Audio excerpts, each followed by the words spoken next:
buenas noches, bienvenidos al programa. Yo soy Jaime Bailey, hoy es miércoles 16 de mayo. Estamos saliendo en vivo, en directo, 9 en punto de la noche aquí en Miami, nos están viendo en Estados Unidos, en Puerto Rico. En un momento voy a tener el placer de conversar con el abogado venezolano, defensor de presos políticos, Negar Granado. Negar es un abogado muy brillante. Hoy los presos políticos en el helicoide, los calabozos de la policía política venezolana se han amotinado, han sido golpeados, torturados salvajemente, y de todo esto vamos a hablar en un momentito con el abogado Negar Granado, que conoce muy bien el tema tan complejo y tan lacerante de los presos políticos en su país de origen. El programa de hoy va dedicado con mucho cariño a Billy y María Teresa Weisberg, que me saludaron hoy almorzando, y a Irma y a Aymed, que han venido desde Caracas. Bienvenidas, gracias, gracias. Bueno, vamos a repasar la actualidad. Como ustedes saben, este domingo hay elecciones en Venezuela, pero decir que hay elecciones en realidad es mentir, porque en unas elecciones el pueblo elige entre varias opciones, ¿verdad? De modo que no son en rigor elecciones. Tengo para mí que son erecciones. ¿Qué es lo que se erige? El fraude. Un fraude monumental, colosal. Es decir, antes de que la gente salga a votar, ya sabemos que Maduro va a sacar arriba de 10 millones de votos y se va a imponer con toda comodidad. El fraude está cantado. Lo van a resguardar los uniformados al servicio del régimen de mala entraña autoritaria. El gobierno y el poder electoral de Venezuela advirtieron el lunes contra los llamados a la abstención para las elecciones presidenciales del domingo, al desplegar un operativo de seguridad para la jornada electoral del que participarán 300.000 militares. La presidenta del Consejo Nacional Electoral, Tibisay Lucena, calificó de injerencia el anuncio de varios países de que desconocerán los resultados de los comicios, por considerar que carecen de garantías de transparencia. Como en efecto carecen de garantías de transparencia, todo el mundo sabe que las elecciones en Venezuela son un chiste, ¿no? Son una charada, son una pose, una postura. Allá los tontos que caen en ese simulacro y que se inscriben como candidatos, allá los ingenuos y despistados que van a votar. Los votos no cuentan para nada, se tuercen, se cambian, se borran. Se inventan. En Venezuela votan los muertos. En Venezuela todos los muertos que están todavía registrados en el padrón electoral, todos van a votar por Maduro este domingo. O sea, el fraude va a ser escandaloso, ¿no? Entre tanto, la presidenta del Congreso prostituyente venezolano, la señora Delcy Rodríguez, apodada afectuosamente y en honor a la verdad, Delcy, la Fea, hizo una encendida alocución rodeada de partidarios, seguramente hambrientos y deseosos de recibir una bolsa de comida, y creyó ver en ellos, cito textualmente, a seres humanos hermosos, es decir, a seres humanos antagónicos a ella. Miren, lo primero, yo quería venir casi que a darle un abrazo a cada uno de ustedes, a cada una de ustedes, a darle las gracias. Porque si alguien está en las catacumbas del pueblo, son ustedes, guardianes y guardianas del carné de la patria. Si alguien escucha el sufrimiento de nuestro pueblo, son ustedes. Si alguien comparte las alegrías de nuestro pueblo, son ustedes. Son seres amorosos. Si tenemos que hablar de humanidad, tenemos que verlos a ustedes. Ustedes son seres humanos hermosos y yo quiero agradecerles por eso, porque nos dan la esperanza de que otro mundo es posible. Bueno, de pronto parecía una motivadora, una líder espiritual. Decía, ustedes son seres humanos hermosos. Es verdad que casi cualquier persona elegida al azar es hermosa comparada con ella, con Delcy, ¿no? Y son ustedes seres amorosos. Quizá Delcy confunde amor con hambre, ¿no? Esa gente la aplaude no tanto por amor espontáneo, sino por hambre. Un hambre largamente postergada, un hambre que desean aplacar nada más terminado el discurso de la señora cuando reparten las bolsas de comida. Luego, Delcy la Fea se quedó sin voz, lo que, bien mirado, parecería una bendición. Estamos en final de campaña, un mundo distinto al mundo capitalista donde se impone el egoísmo. Bueno, es verdad que el mundo sería mejor si Delcy quedara muda para siempre, y Maduro también, y Cabello también. Yo creo que sería un gran progreso para Venezuela, que enmudecieran los charlatanes, que enmudecieran los demagogos, quienes han robado las libertades del pueblo. Si me apuran, yo no solo los dejaría mudos, yo los dejaría ciegos y sordos también, ¿no? Creo que todo esto sería un progreso moral considerable en la Venezuela depauperada de hoy. Luego la señora Delcy la Fea ve a un camarógrafo europeo y le dice, qué bueno que estés aquí. El camarógrafo se aferra naturalmente a su instrumento de trabajo porque seguramente presiente que se lo van a robar. Esta es una vieja costumbre de los chavistas. Ven una cámara, la arrebatan, o la rompen o la roban, ¿no? Aprovecho, entiendo que hay un medio de comunicación europeo acá entre nosotros. Aprovecho esa cámara para enviar un saludo a los pueblos de Europa con mucho amor del pueblo venezolano. Ojalá que sus gobiernos, que poco nos entienden, puedan ver a través de esas cámaras cómo se va a defender la democracia el 20 de mayo, que vean cómo vamos a defender la soberanía y la independencia el 20 de mayo. Es un murciélago con un micrófono, es un vampiro hablando en público. Todo esto es posible en la Venezuela de hoy. El camarógrafo europeo yo creo que estaba realmente aterrado. Cuando Delcy dijo, aprovecho esa cámara, el camarógrafo dijo, ¿qué entenderá la señora por aprovechar la cámara? Porque el otro día el coronel Vladimir Lugo, en las afueras del Congreso, aprovechó una cámara de Venevisión. La hurtó, la arrojó al suelo, la rompió en pedazos y luego saltó como un simio recién escapado del zoológico. Porque en Venezuela gobiernan los primates, los simios, los orangutanes y los más biliosos, los más díscolos, los más belicosos. A propósito, y uno de ellos, y con bigote, ¿dónde se ha visto un primate con bigote? Maduro, el dictador, anunció que la planta de cereales Kellogg se ha marchado de Venezuela. ¿Sorprende? Pues no. En todo caso, lo que se sorprendería es que haya aguantado 18 años de chavismo. Hoy en Maracay, la empresa Kellogg, en manos de unos inversionistas mexicanos, amaneció con las puertas cerradas y le depositaron en las cuentas las prestaciones sociales a los trabajadores, los cuales es absolutamente inconstitucional e ilegal. ¿Qué hizo el gobierno revolucionario?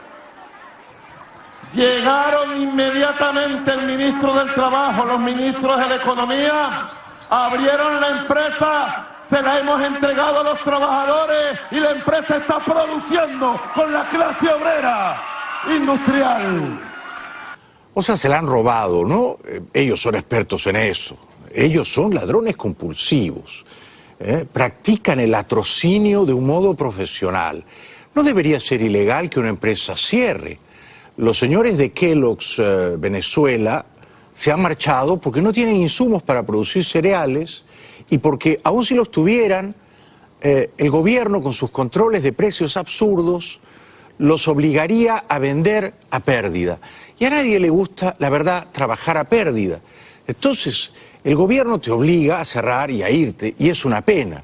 Pero eso no debería dar pábulo para que la dictadura se apropie alegremente de la planta, de la fábrica, de los insumos, de la materia prima. Se lo han robado todo y Maduro no solo se jacta de todo ello, se vanagloria, sino que anuncia que va a enjuiciar a los dueños de Kellogg's. Esto, por supuesto, son palabras vanas, ¿no? Vamos a iniciar las acciones judiciales para solicitar el código rojo a los dueños, accionistas de la empresa Kellogg, para que paguen en los tribunales y paguen en la justicia Tienen que respetar las leyes de Venezuela. Tienen que respetar a los trabajadores y a las familias de los trabajadores. A José Luis García no le importa que tú te quedes sin empleo, te vota y punto.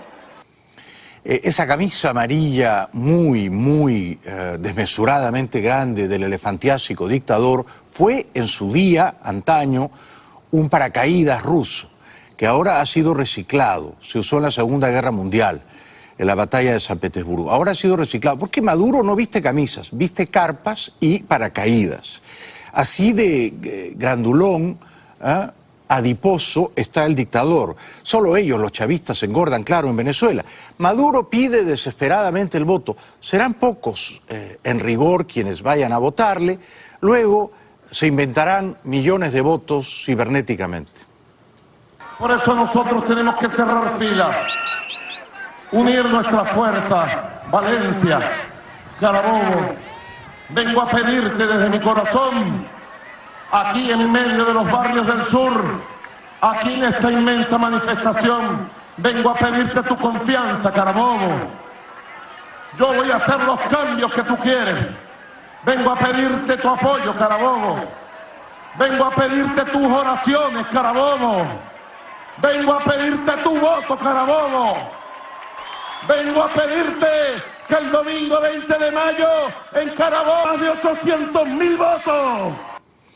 Yo pido oraciones también a mi público, a mi feligresía, a mi leal y abnegada audiencia, siempre a esta hora de la noche, en esta suerte de misa laica que celebro, que oficio, elevamos una plegaria para que el espíritu de Maduro descanse, encuentre el sosiego eterno y viaje al más allá a reunirse con Chávez.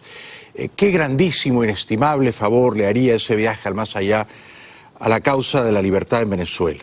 Bueno, se aparece entonces en la planta confiscada, robada de la cerealera Kellogg's, un generalote, gordinflón también, de nombre Rodolfo Marco Torres, cumpliendo los úcases de su dictador Maduro, y toma posesión, o sea, se roba la planta. 16 de mayo del año 2018, 10:55 de la mañana, aquí estamos, en la planta Kellogg's Maracay. Pusieron un papel en la entrada de la planta. ¿Cómo te sentiste tú el día de ayer, Laya? Oye, bastante preocupado, un poco nervioso y triste, pues, viendo la situación, pero gracias a ustedes, los de gobernadores, los demás acompañantes, pues hemos recibido un apoyo bastante satisfactorio y hoy, en este momento, pues estamos contentos, nos sentimos alegres y gracias a Dios y a todos. Pregunta, ¿por qué usan cascos? No es una mina, no están en un volcán, no está granizando, están en una planta de cereales. Llevan cascos y llevan unos audífonos amarillos. Es todo real maravilloso. Y luego este gordinflón, Marco Torres, dice que ha encontrado materia prima para seguir produciendo cereales. No le creemos, y aun si fuera verdad, se están robando todo eso. Eso pertenece... Claro, esta dictadura no entiende el concepto de propiedad privada, ¿no? Pero las únicas economías que han prosperado a lo largo de la historia son las que respetan celosamente la propiedad privada. Esto lo ignoran los matones venezolanos. Vamos a dar inicio a la operatividad de la planta. En esta primera fase, como podemos ver al fondo, allá podemos señalar, tiene suficiente materia prima. Materia prima para una producción de aproximadamente 3 meses. Para nosotros seguir avanzando, para abastecer al pueblo. Bueno, Maduro canta y una vez más hace el ridículo. Porque a la revolución le importa tú, y solamente tú, y tú, y tú. Así cantó Maduro recitando la letra del puertorriqueño Bobby Capó. En alguna ocasión, el líder de la llamada Revolución Bolivariana ha bromeado en público asegurando que el motivo por el que le envidia el presidente colombiano Juan Manuel Santos, con quien mantiene importantes discrepancias, es porque él sí sabe bailar. Al igual que en otras campañas electorales, el líder chavista ha hecho una gira por todo el país acompañado de varios artistas nacionales que encienden con música las enormes tarimas con los habituales derroches de los oficialistas, pese a que se desarrollan en uno de los momentos más críticos de la economía venezolana. También hace el ridículo y de una manera chusca su vicepresidente, el narcotraficante El Aissami. El voto del domingo será un voto por la soberanía y la independencia de Venezuela, para decirle al imperialismo: váyase para la mierda, aquí gobernamos los venezolanos. Bueno, en realidad el fango, el odasal, las miasmas, el estiércol, es el que vierte este señor bucalmente, el que evacúa bucalmente. O sea, él está instalado exactamente allí a donde manda el imperialismo. Maduro se enoja con una pregunta embarazosa de la corresponsal Lucía Newman. No son soluciones que se han eludido. Los corresponsales que vienen del exterior se dejan llevar por los cables internacionales contra Venezuela. Yo le di una entrevista a un periodista llamado Mark Perelman, y resulta que la entrevista, las preguntas que me hizo, todas las sacó de la intervención que hizo el presidente Santos en Madrid contra Venezuela. Todas, completica. Entonces lo hizo como un guión y fueron todas las preguntas que me hizo. Yo digo, vayan por las calles a ver qué piensa el pueblo. Lo bueno, lo malo. Si el pueblo venezolano no tuviera conciencia, no estuviera ocurriendo lo que va a ocurrir, una gran victoria nuestra en las elecciones. Maduro dice también que teme un golpe o un asesinato. Ojalá ambas cosas fueran posibles simultáneamente.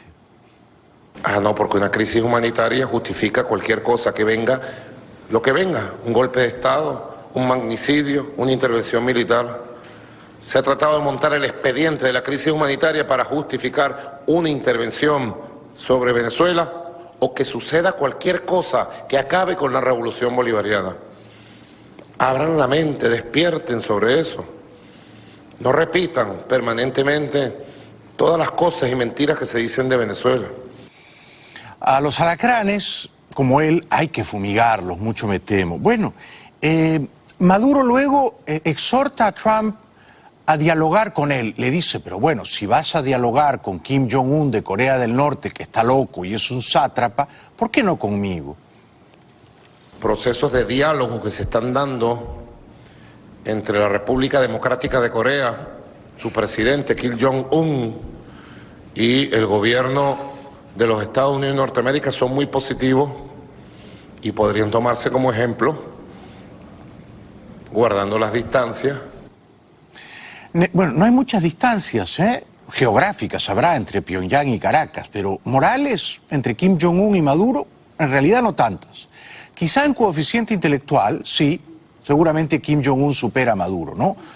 Maduro ni siquiera tiene el cerebro de un cuervo, porque los cuervos son inteligentes, son aves inteligentes.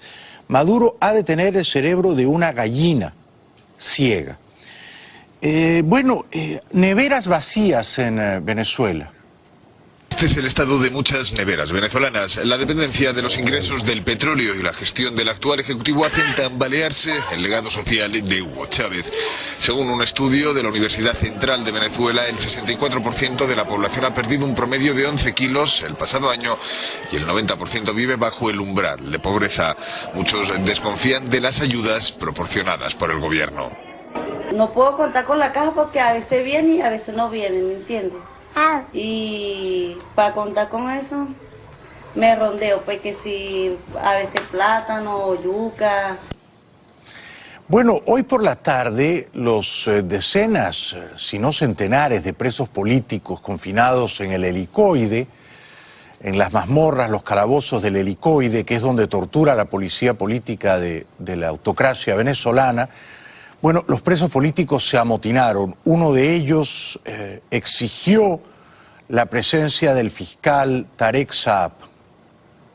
Es totalmente falso lo que acaba de expresar el fiscal general de la República, Tarek William Saab, que aquí adentro hay una masacre entre presos. Aquí están los presos comunes y los presos políticos. Aquí estamos todos los presos exigiendo que precisamente que el fiscal general de la República se haga presente en estos momentos en el helicoide para evitar la masacre que tiene montado el Estado con el SEBIN afuera y con todos los cuerpos antimotines que quieren meterse para asesinarnos. Hacemos responsable a usted, fiscal general de la República, a Nicolás Maduro y al defensor del pueblo de lo que le puede ocurrir aquí a cualquier preso. Aquí hay menores de edad, aquí hay mujeres, aquí está el estadounidense Joshua Hall y aquí hay una gran cantidad de presos que están en libertad secuestrados en este lugar.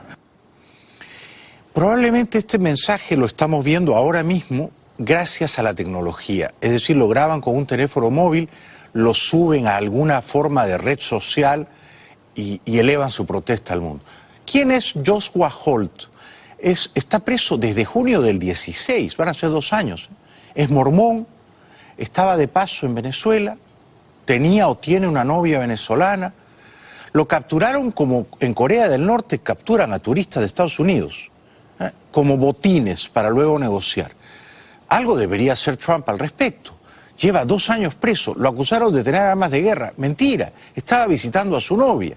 Siguen protestando los presos, tratando de abortar la masacre en ciernes que yo creo que han conseguido neutralizar con estos mensajes. Por lo tanto, exigimos para que esta toma pacífica que tenemos los presos en este lugar, es que se haga presente el fiscal general de la República. Tarek William Saab, serás responsable tú de la masacre que genere el SEBIN en este lugar. Aquí los presos no tienen armas, aquí los presos no son violentos, aquí los presos lo que queremos es que se nos garantice la vida y los derechos fundamentales. Solo Nicolás Maduro y Tarek William Saab serán los responsables de lo que aquí ocurre. Otro preso político en el helicoide logró difundir este mensaje. Queremos ver a alguien, si es que existe en este país, que venga a la cara a esta mazmorra en donde matan gente y violan los derechos humanos de todos los venezolanos que estamos aquí y que no tenemos juicio, que no tenemos traslado y que hoy estamos decididos a resistir lo que sea, incluso nuestras vidas. Fuerza, fuerza muchachos, estamos con ustedes. Tenemos que ir brevemente a la publicidad, luego todo lo último de la campaña presidencial colombiana, el caos callejero en la dictadura de Nicaragua y también la situación crispada económicamente en la Argentina. Más adelante viene un gran venezolano, abogado, defensor de presos políticos, Negar Granado, no se lo pierdan. Bueno, en un momentito voy a conversar con el abogado venezolano Negar Granado, defensor de presos políticos. Vamos a hablar del tremendo motín hoy de los presos políticos en Caracas, en el helicoide, han sido torturados. Se ignora la suerte de ellos. Estamos, por supuesto, hondamente preocupados. Hay rumores no confirmados de que los torturadores de Maduro, los sicarios de Maduro, se han ensañado con los presos políticos. De esto hablaremos con Negar en un ratito. Bueno, otro preso, pero no en Venezuela, en Colombia, es el terrorista de las FARC, Jesús Santrich. Santrich había firmado un acuerdo de paz con Santos. Santos le dio total impunidad, Santrich no fue a la cárcel como debería haber ido. Además, Santos lo mandó al Congreso de Colombia. Santrich tenía ya asegurada una curul como representante. No obstante, Santrich siguió vendiendo cocaína. La DEA le cayó encima, lo capturaron. Está preso. Debería estar preso en un calabozo, a la espera de ser extraditado, porque la DEA lo pide. Pero Santos, esto ocurrió la semana pasada, que yo estaba de viaje, tuvo una cortesía más con este terrorista narcotraficante, que se ha declarado en huelga de hambre. El terrorista, digo, no Santos. Bueno fuera que los dos se declarasen en huelga de hambre. Santos despachó al terrorista a una parroquia. Siempre hay un curita noble e idealista que recibe en su parroquia a un terrorista comunista en huelga de hambre. Este curita se llama el padre de Rux. En la carta de 2 páginas, el padre Francisco de Rú le manifiesta al exguerrillero Jesús Santrich que respeta la decisión que ha tomado de morir de hambre. Sin embargo, le pide que suspenda su empeño de llevar la huelga de hambre hasta el final y le recuerda que el acuerdo de paz de La Habana puso en el centro a las víctimas del conflicto, para quienes la verdad es la mayor prioridad. Según el presidente de la comisión, Santrich tiene parte importante de esa verdad y debe vivir para contarla. Bueno, yo creo que no sería una gran desgracia para la humanidad si Santrich al final se muere de hambre. Es su voluntad y hay que respetarla. Si se muere comiendo y atorado, tampoco sería tan triste, ¿no? Si se muere de glotón, de indigestión, bueno, ha matado a tanta gente este Santrich, que la verdad merece ser juzgado por la divina providencia, dado que Santos lo ha exonerado de un juicio en Colombia. Pero es llover sobre mojado, ¿no? Que Santos le dé impunidad, que lo mande al Congreso, luego que Santrich siga vendiendo cocaína, que la DEA lo pille con las manos en la coca y que Santos lo mande a una parroquia y que lo reciba un padrecito de espíritu compasivo como si Santrich fuese un ángel, un querubín. Yo lo veo flaco también al padrecito. Oiga, cómase algo, señor curita.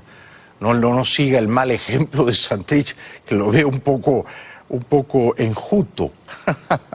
El padrecito dice también que si muere Santrich de huelga de hambre, no va a morir el proceso de paz. ¿De veras, padrecito? O sea, ¿la paz de Colombia depende ahora de que respire o no respire el terrorista Santrich? Se complica. ¿Qué se complica, padrecito? Es un terrorista. No ha ido a la cárcel. No merece estar en el Congreso. Siguió vendiendo cocaína. O lo meten preso en Colombia o lo meten preso acá en Estados Unidos y lo extraditan. No se complica nada. Hay que hacer justicia. Por otro lado, que sea un ser humano es materia debatible, porque yo creo que ha sido un ser bastante inhumano. Secuestrar, matar, violar a adolescentes son cosas bastante inhumanas. Entonces, cuando los seres humanos se comportan de esa manera degradante, acanallada, se vuelven inhumanos y merecen un castigo, señor curita. Pero siempre hay curitas, ¿no es cierto? Y este otro, el padrecito Fernández, también cobija en su seno al terrorista. Es un amor el padrecito, ¿cómo no quererlo? No, señor curita, nadie le pide que envenene a Santrich. Lo que pedimos es que Santrich esté donde corresponde estar a un narcotraficante, a un terrorista. Preso, no en una parroquia, en una casa de oración, en una sala episcopal. ¿Por qué? ¿Por qué elevan a los altares a Santrich? Él debería estar en la cárcel. Si quiere declararse huelga de hambre en la cárcel, bueno, habrá que respetarle su voluntad. Pero el asunto llega al paroxismo de la demencia. Este otro terrorista, Iván Márquez, a quien Santos también premió con una banca, no como representante, sino como senador, ya dijo que no quiere ser senador, ya escupió desdeñosamente sobre ese honor, no quiere investirse como senador, ha vuelto al monte y desde la clandestinidad dice, esto es increíble, que si muere Santrich, el terrorista, el narcotraficante Santrich, que si muere es porque él no quiere comer, se acaba la paz en Colombia. Es increíble, ¿no? La conducta pública de Santrich y de Márquez. Es increíble. Ellos se comprometieron con Santos, con la sociedad colombiana, a cambiar, a reformarse, a convertirse en demócratas, en personas decentes, de bien. Es increíble. Santrich sigue vendiendo cocaína, lo pillan, se declara en huelga de hambre, lo mandan a una parroquia. Y este otro tiene la insolencia de decir, si muere Santrich se acaba el proceso de paz. De veras. O sea, así de serio es el compromiso de ustedes, señores terroristas, con la paz en Colombia. Esto demuestra que la paz es una tomadura de pelo, es un embuste, es una farsa completa. Esta gente no ha cambiado ni va a cambiar. Bueno, a pocos días de las elecciones presidenciales en Colombia, el 27 de mayo, el candidato de izquierda chavista, Gustavo Petro, muy inteligente, yo desde el año 2010 que viví en Bogotá lo vengo diciendo, este es un hombre de izquierda, a diferencia de Maduro, este sí es inteligente, este sí ha leído, es astuto, es refinado, es buen polemista. Yo lo dije entonces y lo repito ahora, no significa que yo votaría por él. Tendría que estar mal de la cabeza para votar por un candidato chavista. Petro se queda sin voz. Me parece que el 27 de mayo las urnas dirán que habrá segunda vuelta. Irán al balotaje Duque, el candidato uribista, y Petro, el candidato chavista, con una cierta cómoda ventaja de Duque, pero sin cantar victoria prematuramente. Bueno, antes de ir a la publicidad, el panqueque presidente colombiano Santos, protector y padrino de los terroristas de las FARC, aliado de la dictadura cubana, en su día adulón de Fidel Castro, concede una entrevista a la prensa española y miente. Miente con descaro, miente con cinismo. Dice que las FARC ya no existen, que entregaron las armas, cuando todos sabemos que las FARC siguen secuestrando y matando. La implementación de la paz va bien y se hizo un debate en el Congreso de la República donde se demostró cómo vamos muy adelantados frente a las expectativas de un proceso tan complejo como el que negociamos. Las FARC desarmadas, desmovilizadas, ya son partido político, ya participaron en las elecciones más tranquilas que ha tenido Colombia en los últimos 70, 80 años. Me permito corregir al felón de Santos. Las FARC han matado a 3 periodistas del diario El Comercio, de Ecuador, ¿no? Dígales, Santos, a los familiares de esas víctimas que las FARC ya no existen y están desarmadas. No, las FARC existen. Y son centenares de hombres armados al mando de alias Guacho. Entonces, no mienta usted, señor Santos, diciendo que las FARC ya no existen. Secuestraron a Óscar y a Vanessa, ecuatorianos, siguen secuestrando y matando. En las últimas semanas han matado a más de 12 infantes de marina colombianos. Entonces, no se puede ser tan caradura como Santos y decir que las FARC ya no existen. Se han jubilado algunos terroristas veteranos, sí, que en realidad estaban tan viejos que ya casi no hacían daño. Pero los jóvenes lugartenientes de esos jubilados siguen operando, siguen coludidos con el narcotráfico, siguen matando, y Santos continúa mintiendo. La reincorporación de los excombatientes está funcionando, aunque haya habido retrasos producto de la falta de acuerdos dentro de las propias FARC. Las FARC y el gobierno se pusieron de acuerdo y escogimos 2 personas, el expresidente Mojica de Uruguay y el expresidente Felipe González de España. Se reunieron recientemente con las FARC, con el gobierno, escucharon el avance de la implementación y repitieron lo que habían repetido en la reunión anterior, que la implementación va viento en popa, por supuesto con problemas. Va viento en popa, dice, pero ¿cómo puede decir que va viento en popa si Santrich fue capturado vendiéndole cocaína al cartel de Sinaloa? ¿Cómo puede decir que va viento en popa si Márquez no quiere ser senador y ha vuelto al monte y ha dicho si muere Santrich se acaba la paz? ¿Cómo puede decir Santos que la paz va viento en popa cuando hay un batallón armado de las FARC al mando de alias Guacho? Tenemos el video, alias Guacho, que manda WhatsApp y chatea con la policía colombiana. La paz absoluta y total se va a demorar mucho tiempo, precisamente por el acuerdo de paz con las FARC. Hay zonas que ellos controlaban, que hoy están en disputa por todas las bandas criminales que están queriéndose hacerse a los territorios, a los corredores de droga o a la propia producción. El Estado mismo está llegando y con el proceso de paz tenemos una oportunidad única, y es que por primera vez las FARC no va a estar defendiendo los cultivos, sino que va a estar colaborando para sustituir los cultivos de coca por cultivos legales. Eso es mentira. Primero, en los 8 años de Santos, el cultivo de coca ilegal en Colombia no se ha duplicado, se ha triplicado.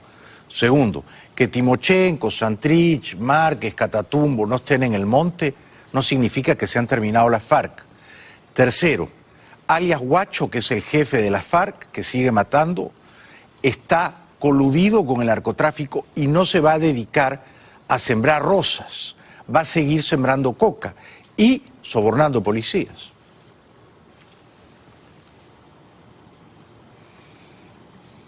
¿Tenemos el video de Guacho? No lo tenemos. Lo teníamos. Alias Guacho tiene 27 años. Nació en Ecuador. A los 15 años se fue a vivir a Colombia. Avísame cuando tengan el video. Sería bueno que lo encontraran. Y desde entonces, adolescente, se ha dedicado, por supuesto, a subvertir el orden, a transgredir la ley y a derramar sangre inocente. Él fue el que mandó secuestrar y matar a los 3 periodistas del Comercio, alias Guacho. No han encontrado el video. Bueno, vamos a la publicidad, después lo encontrarán. Ya está, qué bueno. Vamos a ver entonces cómo alias Guacho se comunica, esto es increíble, directamente con la policía. Las conversaciones demuestran que Walter Patricio Arizala Bernaza, alias Guacho, mantenía contacto con un alto oficial de la policía de ese país desde noviembre de 2017, cuando fueron detenidos sus primeros colaboradores. En los chats revelados por Univisión, el jefe del Frente Disidente Oliver Sinisterra exigía la liberación de sus compañeros y una reunión con autoridades del gobierno de Lenín Moreno, amenazando con tomar represalias por las acciones en su contra. Hola, ¿qué más? Anoche sus tropas se metieron a mi casa y maltrataron a mi familia, y eso sí es grave, panita. Aténgase a la consecuencia con todo, su país y su gente, civiles y militares y policiales. Lo que te dije, que ni se metan con mi familia. El oficial trabajaba para la inteligencia ecuatoriana y entregó informes que hacen parte de la investigación que adelanta la Fiscalía del vecino país sobre los hechos violentos ocurridos en la frontera con Colombia. Publicidad y luego voy a conversar con Negar Granado, un brillante abogado venezolano, valiente defensor de presos políticos. Vamos a hablar del tremendo motín de los presos políticos hoy en el Helicoide en Caracas. Ya volvemos. Bienvenidos de vuelta. La dictadura nicaragüense de Ortega y su odiosa mujer Murillo sigue matando gente cruelmente. Son ya 58 las víctimas, pero los ciudadanos no se rinden y exigen la caída del dictador. El caos se hizo presente el martes en Nicaragua en la víspera del inicio de un diálogo nacional, con el que se buscará una salida a la crisis que enfrenta el país. Tropas antimotines reprimieron protestas de estudiantes, campesinos y población en general, que realizaron cortes de carreteras y marchas en varias ciudades. Los nicaragüenses muestran desconfianza ante el diálogo del que participarán el mandatario Daniel Ortega junto a su esposa y vicepresidenta Rosario Murillo. Pues me parece perfecto, pero hay muchos más temas que discutir en el país, sobre todo las muertes, que sobre todo derrama y sobre todo todavía la delincuencia que está sucediendo en el país, el caos. El dictador Ortega tiende una emboscada a la oposición, la llama diálogo. Comenzó la tan anhelada primera sesión de la Mesa de Diálogo Nacional en Nicaragua en búsqueda de una salida a la crisis que ha dejado al menos 58 muertos en las últimas semanas. La reunión tuvo como sede el seminario interdiocesano Nuestra Señora de Fátima, al oeste de Managua, y el presidente Daniel Ortega y su esposa fueron recibidos bajo gritos de asesino. Pasadas las 10:15 hora local, 16:15 GMT, comenzó el acto de instalación del diálogo y justo cuando los obispos, los mediadores del proceso, daban la palabra a Ortega, los universitarios presentes en la mesa gritaron eran estudiantes, no eran delincuentes, en relación a los muertos durante las protestas. Esa camioneta Mercedes-Benz que maneja el dictador, el ladrón de Ortega, aquí en Estados Unidos cuesta 150, 160 mil dólares. Supongo que allá en Nicaragua costará más de 200.000 dólares. Esta es la vida sacrificada, austera, que se dan los socialistas de nuestro tiempo. Un valeroso joven increpa cara a cara al dictador. Estamos aquí y hemos aceptado estar en esta mesa con todo el debido respeto de ustedes para exigirle ahorita mismo que ordene el cese inmediato de los ataques que están cometiendo en nuestro país. El dictador maléfico de Ortega desfigura, tuerce la verdad y dice que ha dado órdenes a la gendarmería de no disparar. Aquí no importa el credo político ni el credo religioso. Simplemente no debe seguir corriendo la sangre de hermanos en Nicaragua. Y la policía tiene órdenes de no disparar. Tiene órdenes de no disparar. Miente Ortega, las siguientes imágenes lo confirman, la policía dispara incluso a curitas religiosos desarmados. ¡Queremos a todos los heridos! ¡Queremos a todos los heridos!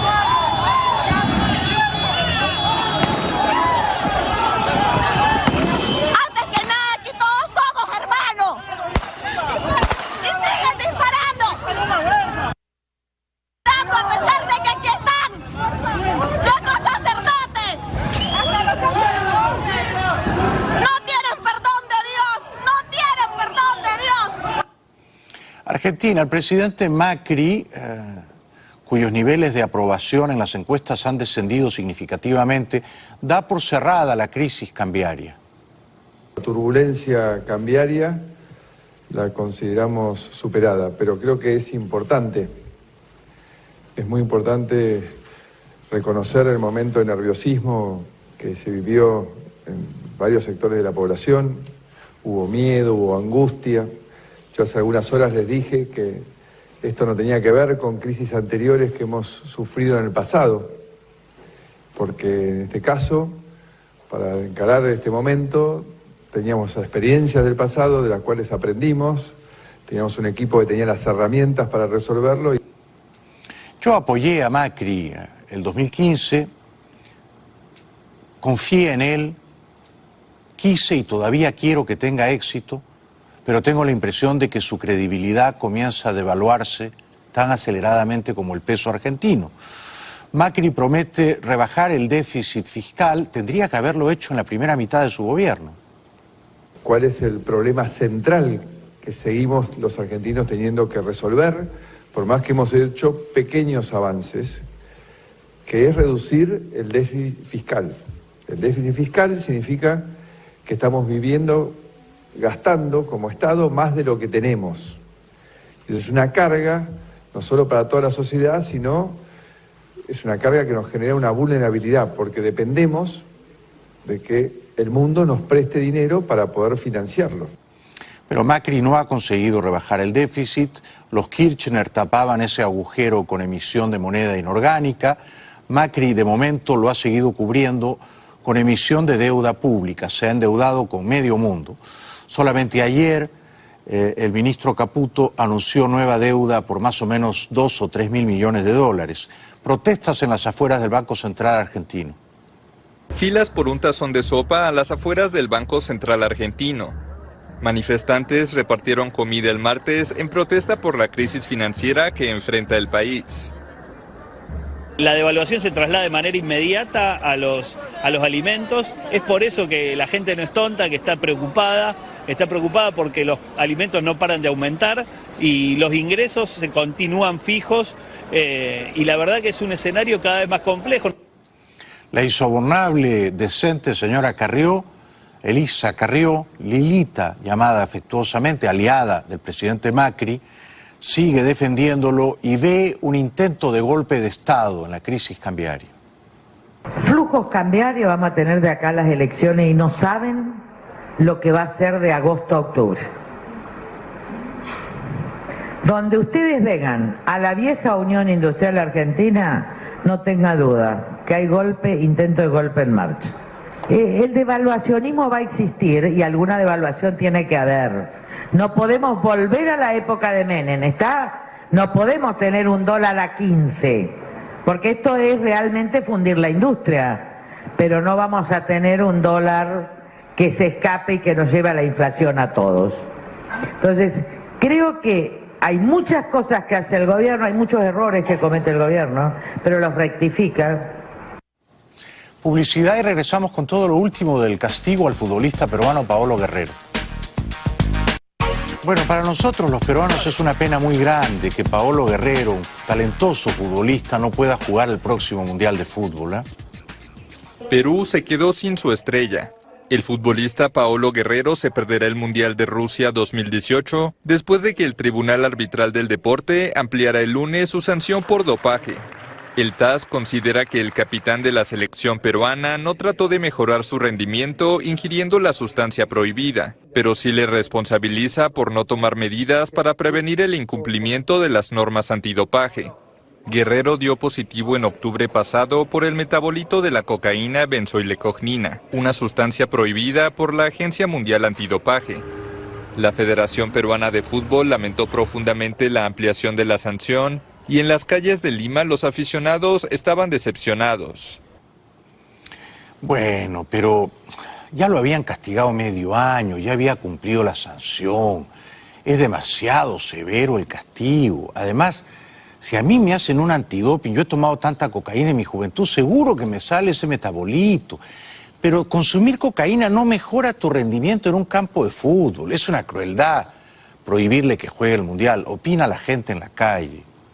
Duele, molesta, fastidia, incomoda a todos los peruanos. Queremos que sea ahí nuestro capitán, pero se tiene que jugar con el equipo que tenemos y tenemos para lucharla y ganarle a cualquier equipo del Mundial. Totalmente decepcionada, pensé que él de verdad iba a poder llegar a jugar al Mundial. Creo que ha sido el sueño de toda su vida poder jugar ahí, ¿no? Para mí le han destrozado el sueño a una persona que sinceramente se lo merecía. Muchas gracias de corazón a ustedes por vernos y a Irma y a Inés que vinieron desde Caracas. Nos vemos mañana, 9 en punto. Bienvenidos de vuelta. Nos visita esta noche el abogado venezolano, defensor de presos políticos, Negar Granado. Bienvenido, Negar. Gracias, Jaime. Gracias a ti por estar aquí. Un placer. Lo mismo digo. ¿Qué ha pasado hoy con el motín de los presos políticos en el Helicoide en Caracas? Mira, la información que se maneja es una información muy vaga, toda vez de que se difundieron unos videos, primero donde se evidencian torturas contra uno de los presos políticos, Sanabria de apellido, y 2 videos de 2 presos o 2 personas que están ahí recluidas, donde responsabilizan al defensor del pueblo, que es el mismo fiscal del Ministerio Público, el mismo fiscal general, Tarek William Saab, era el defensor del pueblo, responsabilizan a Nicolás Maduro de cualquier cosa que ellos pudieran enfrentar. ¿Por qué crees que se han amotinado? ¿Porque los torturaban? Definitivamente las condiciones en las que se encuentran son condiciones infrahumanas. Hay que tomar en consideración que el Helicoide no es un sitio de reclusión idóneo para que nadie esté detenido y menos cumpliendo una pena. ¿Qué es el Helicoide? El Helicoide fue una estructura que se trató de construir o se construyó paupérrimamente en la dictadura de Marcos Pérez Jiménez con los fines de que fuese una ciudad comercial. Ah, caramba. Sí, señor. Tiene más de 70 años de construcción y fue tomado hoy en día como sede de la policía política. En su oportunidad era la DICIP, actualmente es el SEBIN. Sí. En ese Helicoide están las mazmorras, los calabozos de la policía política, donde están estos presos políticos, muchos de los cuales son personas que estuvieron manifestando el año pasado y que hoy en día se les tilda de presos políticos porque no tienen motivación judicial alguna para mantenerse privados de libertad. Es que a muchos de ellos no los han juzgado siquiera. Los han Efectivamente. detenido arbitrariamente. Adicional a lo que existe judicialmente, que no hay nada por los cuales mantenerlos privados de libertad, hay un exceso en la privación de libertad toda vez de que no han tenido un juicio justo, ni un juicio equilibrado como lo establece la Constitución o la ley, el Código Orgánico Procesal Penal, que son letra muerta, para lamentablemente mantenerlos privados de libertad. ¿Cuántos presos políticos hay en el Helicoide y cuántos en Venezuela? Porque no todos están allí, desde luego. De acuerdo a la última información emanada del Foro Penal Venezolano, una organización no gubernamental, porque no hay Alfredo Romero, Gonzalo Gimiot, no existe una cifra oficial. Hay más de 390 presos políticos, hay más de 2.000 personas judicializadas y lamentablemente de esos 390 presos políticos, muchos de ellos no deberían de estar detenidos. ¿La mayoría de ellos están en el Helicoide? No, hay presos políticos en el Helicoide, en Ramo Verde. Se utilizaron centros penitenciarios como el Internado Judicial de Los Teques, como la mínima de Tocuyito, que de alguna u otra forma sigue siendo sitios de reclusión para personas que deberían de estar pagando condena y no estar en un proceso donde no se ha evidenciado su responsabilidad en el hecho punible. A Daniel Ceballos, por ejemplo, el alcalde preso político, ¿a dónde lo tienen confinado? En Ramos Verde. Sí. Está con Leopoldo López. perdón, Leopoldo López está en su casa, claro, pero estuvo con Leopoldo López en Ramo Verde, y lamentablemente sigue siendo Ramo Verde una cárcel militar que no es para civiles. Está siendo utilizada como mazmorra para estos disidentes, para estos opositores que de alguna u otra forma están tildados de presos políticos y tienen esos sitios de reclusión tan inhumanos, tan injustos. Venezuela sigue incumpliendo de manera reiterada lo que debió haber establecido la Convención contra la Tortura. Sigue incumpliendo lo que ordena la Organización de Estados Americanos, la Organización de Naciones Unidas, sobre lo que son las condiciones mínimas de prisión para que una persona no sea violentada en sus derechos humanos. ¿Cómo se tortura en el helicoide? Wow. Hay dos sedes del SEBIN. Tenemos que hablar del helicoide y tenemos que hablar de la sede de Plaza Venezuela. En Plaza Venezuela es una torre que en algún momento sirvió para un banco, un edificio, para una sede bancaria, y en los sótanos existe la famosa tumba. En esa famosa tumba... la tumba no está en el helicoide. No está en el helicoide, está en Plaza Venezuela. Que es abajo. En uno de los sótanos de Plaza Venezuela, donde lamentablemente vemos personas que están siendo sometidas a luces permanentemente, 24 horas alumbrados, condiciones de frío menores a 10 grados centígrados, y lamentablemente no le permiten ver la luz del sol, sino por periodos de 3 horas cada 15 días. Wow. O sea, situaciones terrible. De tortura evidente. O sea, se tortura peor en la tumba que en el helicoide, si te he entendido bien. Sí, pudiera ser peor porque en el helicoide de alguna otra forma, a pesar de que no es un sitio... Y no es un sitio de reclusión en un sótano, pudiera tener un poco más de exposición a lo que es el sol. Además, si estoy bien informado, en el helicoide hay presos políticos, pero también presos comunes. Lo decía el video que vimos Están al inicio. entreverados. Están todos entreverados. Vuelvo a decirlo, no es un sitio para recluir a nadie. Claro. No es una cárcel, no es un sitio de reclusión. Debió haber sido un sitio de reclusión preventivo ante una detención, y que un tribunal justo ordenara su detención en una cárcel. ¿Por qué ocurre esto? Estamos a miércoles, hay elecciones fraudulentas el domingo en tu país, Venezuela. ¿Por qué ocurre ahora? ¿Por qué los presos temían, supongo que todavía temen, que los mataran? ¿Por qué? Mira, cualquier suposición en este momento es buena. Lo primero que tenemos que entender es que en Venezuela no hay elecciones, y lo decías con claridad. En Venezuela vamos a ver una votación donde siempre va a quedar como presidente Nicolás Maduro. Claro. Pero de alguna otra forma es la voz de ese preso político, de ese disentimiento que tengo de este proceso injusto ante una dictadura, ante un régimen que me está oprimiendo. La única forma de yo hacerme sentir es armar esto que se vio el día de hoy y que evidencia efectivamente violación a derechos humanos, tortura y prisiones injustas. ¿Tú has estado preso alguna vez en Venezuela? Tú te fuiste hace como 5 años de tu país, ¿no? Yo llegué a los Creo Estados Unidos. Creo que has hecho muy bien en traer a tu familia acá. ¿Alguna vez te detuvieron? ¿Te apresaron? Gracias a Dios no. No. ¿Pero has estado en el helicoide? Estuve en el helicoide, estuve en el BAE, que era la brigada, o es la Brigada de Acciones Especiales de la Policía Científica, que también es una... O sea, ¿permiten que los presos políticos tengan algún tipo de defensa legal?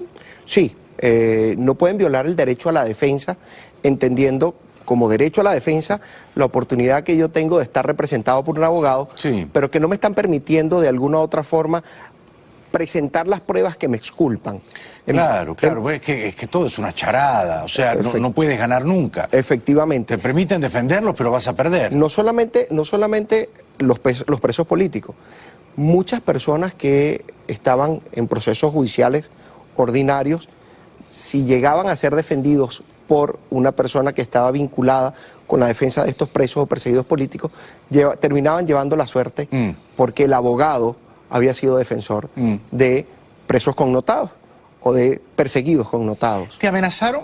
Sí, en 3 oportunidades. ¿De qué manera? La primera, estuve secuestrado en el año 2003. Cierto, a ti te secuestraron.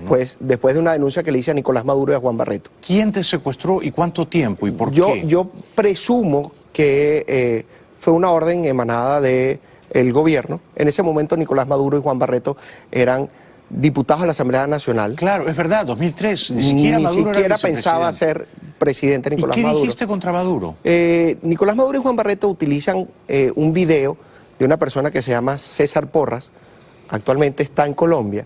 César Porras era un oficial en situación de retiro de la Armada venezolana que llevaba adelante un proyecto de la Embajada Americana, el proyecto de seguridad perimetral de la Embajada Americana en Venezuela.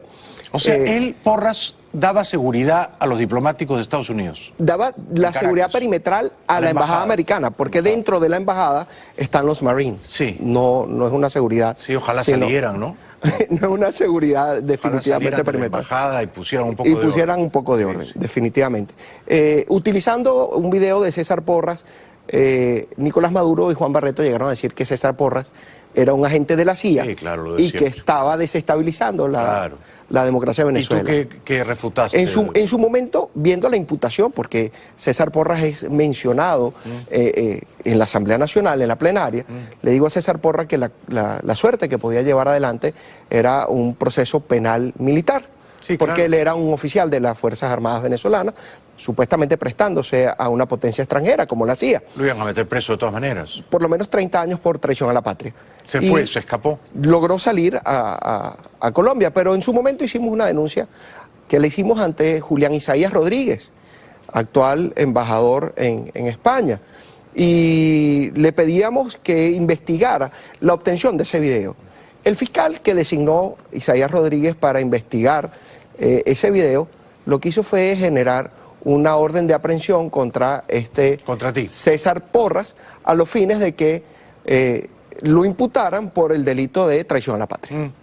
En ese momento sale César Porras de Venezuela y el 9 de julio del año 2003 soy cautivo de un secuestro llegando a mi casa. ¿Cuánto tiempo te tuvieron como rehén? Fue muy poco, fue realmente 2 horas y media. A las 10:30, 11 de la noche lograron soltarme. ¿Qué te dijeron? ¿Te pidieron plata? No, se llevaron mi carro, se llevaron mis pertenencias y me advirtieron efectivamente que no siguiera haciendo lo que estaba haciendo. Ah, o sea, te amenazaron, ¿no? Esa fue la primera, pero vino una segunda en el 18 de noviembre del año 2009. Casualmente para ese momento llevaba dos causas muy controversiales. La primera de ellas era las notarías paralelas, donde estuvo presa la esposa de un magistrado del Tribunal Supremo de Justicia. Y el segundo caso fue la defensa de Richard Blanco. Richard Blanco era el prefecto de Caracas. Lo recuerdo. Que estuvo detenido por supuestamente haber cometido hechos de agresión contra un policía metropolitano. El 18 de noviembre recibí una llamada a mi teléfono celular donde me advertían que me iban a matar delante de mis hijos, que sabían dónde yo vivía y quién era mi esposa. Eso generó un caos familiar. No era para menos. Nos llevó a mantener un anillo de seguridad para la protección de nuestra familia y de alguna otra forma seguir en la defensa, pero con un poco más de cautela. Pero fuiste valiente porque te quedaste unos buenos años más, ¿no? Fuiste valiente. Hasta el año 2013. Sí, fuiste muy valiente. Has hecho bien en salir. Bueno, tenemos que ir un ratito a la publicidad. Luego te voy a preguntar, Negar, ¿qué crees que va a pasar el domingo con el fraude? Y sobre todo, ¿qué pasará después? Regresamos con Negar Granado. Más adelante viene la terrible crisis en Nicaragua. La enorme mayoría de los nicaragüenses abominan al dictador Ortega y exigen su salida. Y también todo lo último de Argentina. Ya regresamos. Bueno, este domingo hay elecciones fraudulentas, claro, en Venezuela, y estoy conversando con el abogado de ese país, Negar Granado. Negar, si vivieras allá en tu país de origen, ¿irías a votar el domingo? No votara. ¿Por qué? Definitivamente es un proceso electoral fraudulento. Votar significaría legitimar un régimen dictatorial. Si nosotros hacemos un análisis histórico de esas elecciones no deberían de darse en el año 2018. Sino en el 19. En el año 2019, efectivamente. Claro. Existe una Asamblea Nacional Constituyente que está tratando de hacer una constitución como un traje a la medida para el dictador. Claro. Y estas elecciones lo que pretende de alguna otra forma es subvertir ese proceso constitucional presidencial para adelantar unas elecciones que debieron haberse realizado en el 2019 y reafirmar que en Venezuela existe una dictadura. ¿Por qué Falcón es candidato si el fraude es tan evidente? Fíjate, es bien interesante.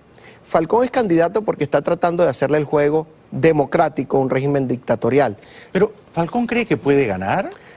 Pero Bertucci también considera que pudiera ganar. O sea, lamentablemente tenemos un CNE que es el ente comicial totalmente parcializado. Pero eso lo saben Falcón y Bertucci. Todos. No tenemos un patrón electoral que haya sido auditado, claro, que no haya sido depurado. Vemos que existen extranjeros con cédula venezolana votando, cubanos, colombianos, chinos, iraníes. Sí, todos votan por Maduro, por supuesto. Efectivamente, y adicional a eso, la cantidad de muertos que siguen votando. Sí, los muertos votan por millones en tu país. Pero, ¿tú crees que le pagan a Falcón por ser candidato? Alguna negociación debe tener Henry Falcón con Nicolás Maduro. Él no se ha evidenciado. Gana. Lo que no está claro es que gana, pero él perdiendo algo gana. Bueno, definitivamente. Y salía hoy una noticia que lamentablemente va al trasto, ¿no? Y dicen que Enrique Capriles Radonsky sería el ministro de Interior y Justicia de Falcón, si fuese Falcón el presidente. Yo no creo que Capriles acepte. Yo no lo creo tampoco, pero o sea, cuando ya tú tienes de alguna otra forma un tren ejecutivo, tú le estás dando el juego. Bueno, en su día Falcón fue jefe de campaña de Enrique, ¿no? Falcón fue jefe de campaña de Capriles. Y fue chavista también. Y fue chavista 10 años. O sea, lamentablemente no estamos hablando de una persona que tenga un talante democrático. No, para nada. Fue chavista, fue militar. Fue militar, efectivamente. Gobernador del estado Lara. Claro, y es admirador de Chávez, Falcón. Ahora, no es tan tonto. ¿Tú crees que es absolutamente imposible que el domingo por la noche Tibisay diga, ¿ganó Falcón? Sí. Es imposible. Totalmente imposible. De paso de que ya se sigue con el discurso de que Nicolás Maduro va a ganar con 10 millones de votos. Sí, le van a dar 11, le van a dar 12. Sí, sigue siendo el mismo discurso de Chávez de los 10 millones. Los 10 millones con los que supuestamente ganó Nicolás Maduro en el año 2013 y que se volvió a presentar en una contienda electoral donde supuestamente va a volver a ganar con 10 millones de votos. Si los chavistas fueran astutos, que no lo son, harían que ganara Falcón el domingo, sacarían a Maduro, lo despacharían como embajador en La Habana y continuarían en el poder con un figurín, con un comodín nuevo. El problema es que en Venezuela no gobierna el chavismo, en Venezuela gobierna el castrocomunismo. O sea, Nicolás Maduro es un títere de La Habana y que sigue un patrón que le dictan desde La Habana. ¿Y Cabello es un títere de alguien o es un socio de alguien? Fíjate, ¿cuál es el juego de Cabello? Hay una figura bien importante en todo esto. Diosdado Cabello es uno de los precursores del 4F. Sí, era la persona que estaba al lado de Hugo Chávez. Sí, pero se orinó en los pantalones cuando el golpe falló y lo capturaron. Pero no solamente eso, sino que era el vicepresidente y que no apareció para tomar las riendas como presidente el 11 de abril del año 2002. Ah, no sabía eso. Sí. ¿En el golpe fallido a Chávez, Cabello era el vicepresidente? Sí, es más, Diosdado Cabello es presidente por muy corto tiempo y es el que embiste nuevamente a Hugo Chávez de presidente el 13 de abril. Qué lástima que ese golpe falló, ¿no? Qué pena que tardaron tanto en subir a Chávez a un avión a La Habana, ¿no? Adicional a eso... O al fondo del océano. Existen dos situaciones jurídicas que hay que evaluar en ese momento. Sí. Un vacío de poder, cuando el inspector general de las Fuerzas Armadas dice que se le presentó, se le solicitó la renuncia al presidente, la aceptó, y el otro es el desconocimiento de los poderes constituidos por parte de Pedro Carmona Estanga, que es donde está el golpe de Estado. Efectivamente, ahí es donde se configura el golpe de Estado, porque quien debió haber asumido la presidencia era el vicepresidente, Cabello, ante la falta del presidente. Pero Cabello no estaba. No estaba. Bueno, Cabello, sí, pero ¿es un narcotraficante, Cabello? Bueno, está totalmente vinculado con el Cartel del Sol. Diosdado Cabello es uno de los sancionados por países, no hablar de la ley Clinton, de la lista Clinton, pero definitivamente... En Europa sí. En Europa tiene... Pero acá el Departamento del Tesoro, no sé por qué lo ha exonerado. Bueno, de alguna otra forma pudiéramos entender de que es una persona que está cooperando. Cooperando. Con los Estados Unidos. Ojalá fuera eso. Ojalá. En Venezuela existe un riesgo inminente que no podemos perder de vista. ¿Cuál es? El terrorismo y el narcotráfico. Y eso es lo que desestabiliza a la región. O sea, Venezuela es un foco de desestabilización para la región y ahí es donde se está enfocando el presidente de Estados Unidos, Donald Trump, en cuanto a lo que son la política contra Venezuela. Ojalá se estuviera enfocando. Bueno, yo no lo veo tan enfocado. Yo considero que ha sido mucho más fuerte que Obama. Eso no era tan difícil, ¿no? Efectivamente, efectivamente. Podría ser bastante más fuerte, ya no que Obama, sino que su propia versión, ¿no?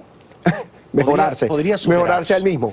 Digo efectivamente. Yo, es decir, no ha decretado un embargo petrolero, sigue vendiéndole gasolina a Maduro, y por supuesto una operación como Panamá para capturar a Noriega a estas alturas parece una quimera. Hay una crisis bien importante dentro de la industria petrolera venezolana. Desde luego. Existe un embargo por un laudo, por un arbitraje internacional entre ConocoPhillips y PDVSA, que de alguna u otra forma hace que la industria petrolera empiece en un franco retroceso y en un proceso de no producción para cumplir con sus cuotas. PDVSA está en su mínimo histórico de los últimos 24 años. Efectivamente. Nunca estuvo más quebrada que ahora. Pero compró petróleo para dárselo a Cuba. Eso es increíble, ¿no? Okay. O sea, Venezuela ya no tiene petróleo para regalarle a Cuba y ahora compra petróleo en el mercado internacional caro. Con un sobreprecio. Y se roba, por supuesto que todas las ratas roban, y se lo regala a Cuba. Eso es increíble. Cuba nunca había sido Cuba un exportador de petróleo. Hoy en día lo es, gracias al convenio que tiene Cuba-Venezuela. 2, 3 preguntas para ir terminando, querido Negar. Si Trump ordenara una intervención militar, como hizo Bush papá en el año 89 en Panamá para capturar a un narcodictador, Noriega, Maduro y Cabello son narcodictadores también, ¿tú estarías de acuerdo? La intervención tendría que venir de alguna u otra forma con una finalidad humanitaria. En Venezuela se justifica la intervención porque está oprimido el país venezolano. No hay alimentos, no hay medicina. O sea, ¿estarías de acuerdo? Estoy totalmente de acuerdo. También, por supuesto. A veces hay que usar la fuerza. Hablando de la diferencia entre intervención e invasión, son dos cosas totalmente distintas. Sí. Porque la invasión atentaría contra la soberanía del país. Sí. No estamos hablando de soberanía, estamos hablando de una liberación porque definitivamente el gobierno está a los truanes, oprimido. Te los traes para acá y te vas rapidito, se constituye un gobierno de transición, en 3 meses hay elecciones y ya está. Efectivamente. ¿Cuándo fue la última vez que votaste en Venezuela? El 14 de abril del año 2013. 2013. Candidatos eran Capriles y Maduro. Y Maduro. ¿Votaste por Capriles? Efectivamente. ¿Ganó limpiamente Capriles? Capriles, de acuerdo a lo que efectivamente se veía en la calle, el presidente debió haber sido Capriles. Él me dijo a mí que él sacó más de $500,000 de votos que Maduro. Sobre Maduro. Sobre Maduro. Pero el proclamado, el ungido el proclamado y el ungido fue Nicolás Maduro. Te agradezco profundamente por defender la causa de la libertad de Venezuela. Eres un gran venezolano. Ojalá hubiera más como tú. Ojalá vengan tiempos de cambio para Venezuela. Los necesitamos. Vendrán y vendrán pronto. Y la libertad está en el futuro. Seguro que sí. Un aplauso para Negar Granado, por favor. Gracias. Gracias, Aldo. Regresamos después de la pausa con todo lo último de Nicaragua, un país que está ardiendo en llamas porque no tolera más a la dictadura.